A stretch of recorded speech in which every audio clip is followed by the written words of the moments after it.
Hi everyone, I'm back with a short video, unless I ramble and it gets too long. I'm back with a short video to answer maybe two questions, I think. The first question was, where did I get the glue eraser that I use? And I got mine at the Dollar Tree. It is a Crafters Square. It's glue and residue eraser. I have seen other brands at Hobby Lobby and online, but I get them for $1.25, and I'm still using my first one. I thought as it gets too dirty and starts to crumble, I pull that off. I really don't know. It's slowly shrinking, but I'm still on my first one, and I overglue, so that's saying something. But that's where I get it, Dollar Tree, and that's the package it comes in. It's the same one I use. Bought two.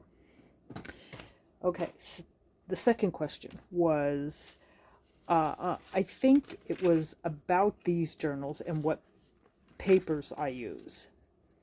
And they couldn't tell if they were digitals or just what kind of paper. And I thought, well, I should really answer the question because I use all kinds of different items, papers. And these three, my Eleanor, Gertrude, and Matilda, I pretty much used in different configurations all the same type of papers, but I will go through what I actually use. We all know I use the file folders. Obviously some stickers or rub-ons, we use that. But as far as the papers, I used digitals. These are some of the digitals from Vibe of Vintage, a store on Etsy. Printed them out. I also use other digitals that I get from different YouTubers who offer free digital printouts.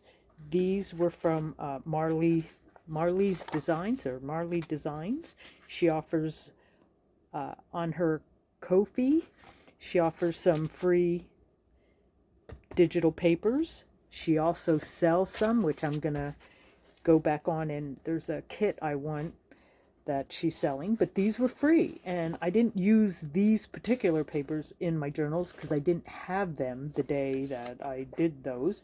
I just printed these out, but I just wanted you to see there's handwriting ones. I printed some out in different sizes, so they all come in the normal 8.5 by 11, but with a border. I don't know how to change my printer settings to not print with a border. And then I printed them at I believe it's 5x7, or I think it's 5x7, just because I like different size. I like to do some small stuff, and I like when the size is smaller, it seems to fit the size of my smaller journals. But anyway, and I always overprint because I'm always afraid I'm going to forget how to print, and I want a lot of them. But some of the other things I use are my envelopes. I use different types of envelopes. I usually coffee dye them, which is why they kind of look like this or this. I didn't coffee dye this one yet, but I thought it was a nice enough color, and same with this. But I use the envelopes. I put an envelope in each one. This one has a very dark envelope, but this is just an envelope. And there's an envelope in each one. So it just depends. I'll turn them sideways. In the middle, I offset the middle so one side's longer. You can fold them in half. It's all up to you and what your design or your ideas. They're limitless, so go and have fun. The other thing I use are these. I found these at my thrift store, and I coffee dyed them. They're very thick, and I did put one in this journal, but it was so thick that I did not put any in the other two. I just found it to be too thick, and it limited me on, I had to put like one or two less papers in because this was so thick. So, but I do use these. I also found this type of tablet paper, coffee dyed, and I'll use that. I'll fold it in half this way, or I'll fold it very skinny, and when I sew it in, one side may not even show, but on these, I folded it in half this way. I use regular tablet paper that I coffee dye. I actually like when the colors run. I like that, but if you don't, there are lined paper that does not run when you wet it.